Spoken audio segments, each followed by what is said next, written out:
Mga kapatid, asahan ng may mangangatok sa inyong mga bahay sa mga susunod na linggo para sa National Census ng PSA. May ilang paalala naman ang ahensya para masigurong lehitimo ang magsesensus sa inyong lugar. Nasa frontline ng balitang yan si JC Cosico. Magbabahay-bahay ang mga tauhan ng Philippine Statistics Authority o PSA simula Lunes, July 15.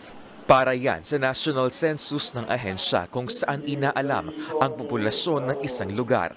Isasabay na rin dito ang Community-Based Monitoring System o CBMS. Dito may mga ibibigay na mga tanong ang PSA para malaman ang socio-economic information ng mga residente. Kasama riyan ang mga tanong sa edukasyon, trabaho at iba pa. Gagawin ito ng PSA para ma-update ang kanilang datos. Noong 2020 pa raw kasi huling nagsagawa ng census. Nagkaroon tayo ng internal migration. Marami ang mga taga-syudad na umuwi at nabawasan, in other words, yung population ng mga cities. Ngayon, dahil bumalik na naman uli sila, kailangan na naman nating i-update ang ating population. Sa tulong ng census, mas mapapatupad ng maayos ang iba't ibang programa ng gobyerno, gaya ng Pantawid Pamilyang Pilipino Program o 4Ps.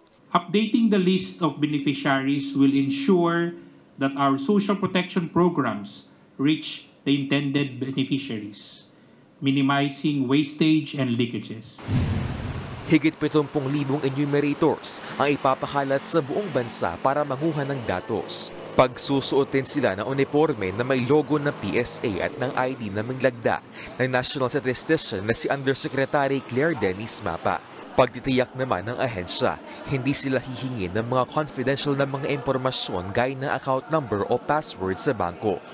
Bawal din ang pagsolicit at pag-alok ng kahit anong produkto o serbisyo kapalit ng bayad. Tatagal na 45 minutes hanggang 1 oras ang interview sa bawat bahay. Depende sa dami ng nakatira. We are asking for cooperation. No?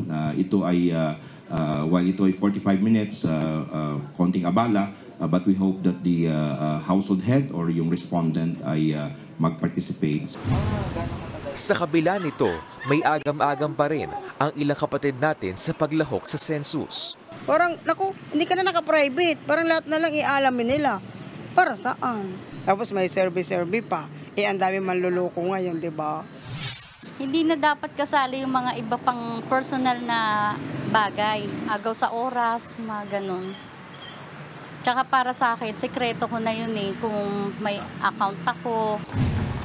Paniniguro naman ng PSA. Ito ay gagamitin para lang sa pagplano, hindi naman ito gagamitin sa kung anumang bagay. No? We are always doing this censuses and large survey dito sa Philippine Statistics Authority, and we are always protective dun sa information na binibigay ng aming mga respondents.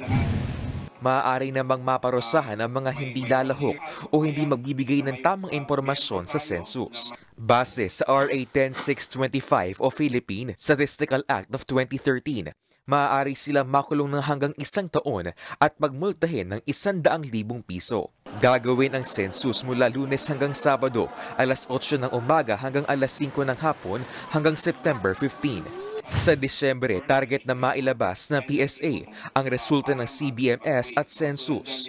Isusumiti ito kay Pangulong Bongbong Marcos at sa iba't ibang ahensya ng gobyerno at lokal na pamahalaan. Nagbabalita mula sa Frontline, JC Cosico, News 5. Mga kapatid, Jess De Los Santos po, huwag magpauli sa mga umaaksyong balita at napapanahong issue sa bansa. Para sa mas malawak na balitaan, mag-subscribe at mag-follow sa social media pages ng News 5.